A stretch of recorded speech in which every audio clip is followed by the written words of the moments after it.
This is what we're making today. Hujiao Bing from the anime Food Wars.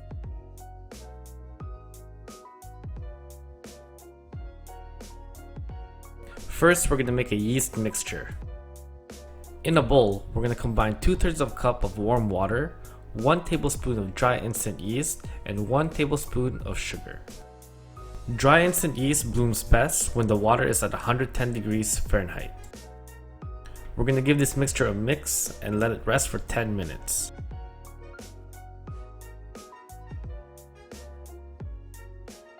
After 10 minutes, we're going to add 1 cup of flour to the yeast mixture and give it a good mix.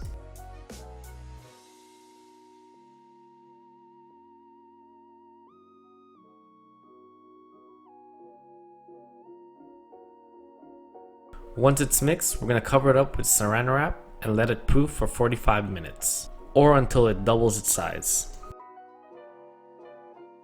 Now we're going to start cutting our veg for our pork filling. While I cut my green onions, this is where I remind you to smash that like button and hit the notification bell for new videos. And if you really like what you're seeing, hit that subscribe button.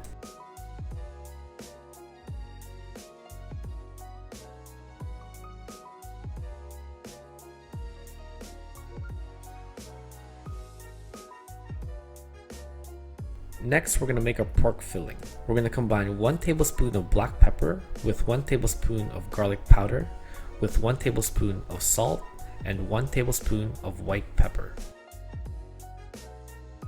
We're then going to give these dry ingredients a mix to add it to our pork filling.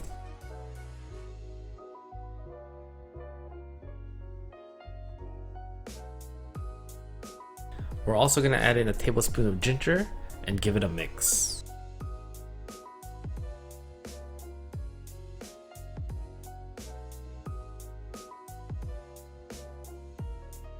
Now to our wet ingredients. We're going to start off by adding 1 tablespoon of soy sauce, 1 tablespoon of sesame oil, 1 tablespoon of rice wine vinegar, and last, 1 tablespoon of honey.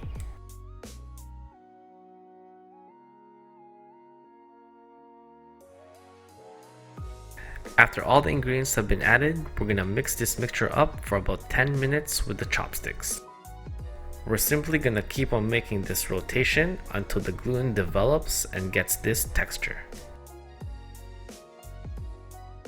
Next, we're going to make the dough for the bun. In a stand mixture, we're going to crack in 1 room temperature egg. It's very important that the egg is at room temperature because it might curdle the melted butter while mixing it. This will result into a very grainy dough. We're also going to add in half a cup of sugar, 2/3 of a cup of warm milk for the very same reason as the egg, 1 teaspoon of vanilla extract, which is completely optional, and lastly, a 1/4 cup of unsalted melted butter.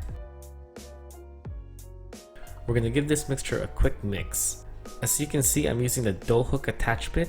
You should be using the whipping attachment, but I was too lazy to wash it, so this will do the job. Once it's thoroughly mixed, we're going to unwrap the proofed yeast mixture that has doubled in size and add it to our wet mixture.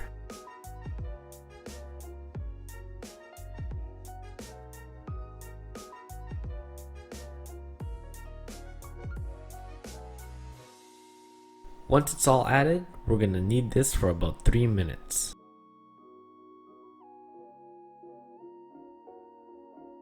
After 3 minutes, we're going to add in 1 cup of flour and do this same rotation 2 more times. So we're going to knead this for another 3 minutes, stop it, add a cup of flour, and do it 1 more time.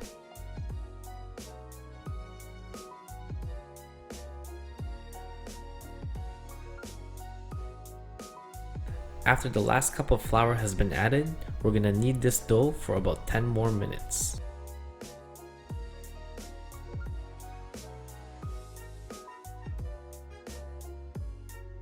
After 10 minutes, the dough should look like this.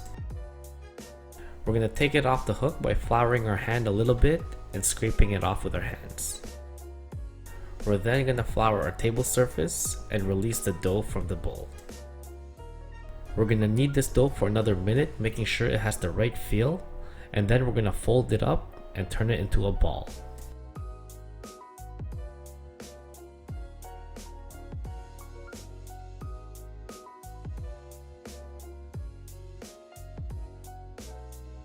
Next, we're going to oil this bowl.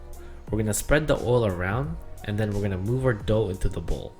The reason why we put oil in the dough is not only to stop it from sticking to the bowl, but it's also to impede the migration of moisture into the dough from sauces and toppings.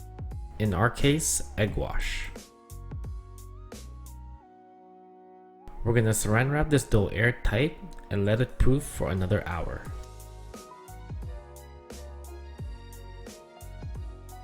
After an hour, the dough should have tripled in size.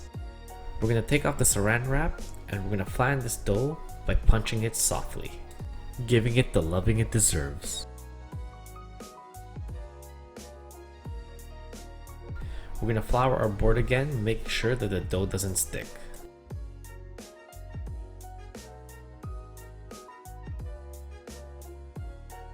We're now going to spread out this dough. We're going to keep pushing the dough to the outside, forming a rectangle. Once the rectangle has been achieved, we're going to start rolling the dough from the bottom up, forming a log.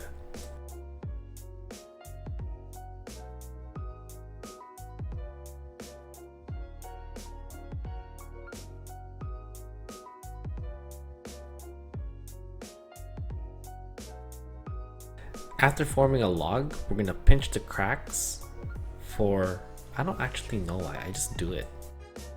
If you guys know the reason why I do this, post in the comments below. Now we're going to portion our dough out. We're going to separate them to 80-gram portions. With this recipe that you'll find at the end of the video, you should be able to make 12 to 13 dough portions.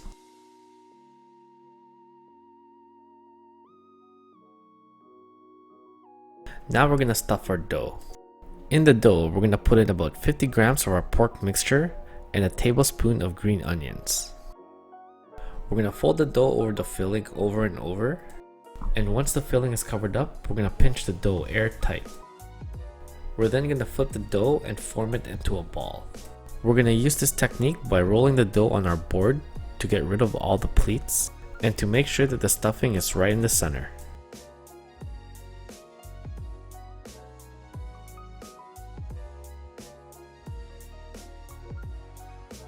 They should all look like this. Now we're going to put egg wash on top of all of our buns to help the sesame seeds stick and give it that beautiful sheen after it bakes. This egg wash mixture is 1 part egg and 1 part milk. The reason why I added milk is to make sure that the bun doesn't get too dark. And finally, the sesame seeds. Now we're ready to bake.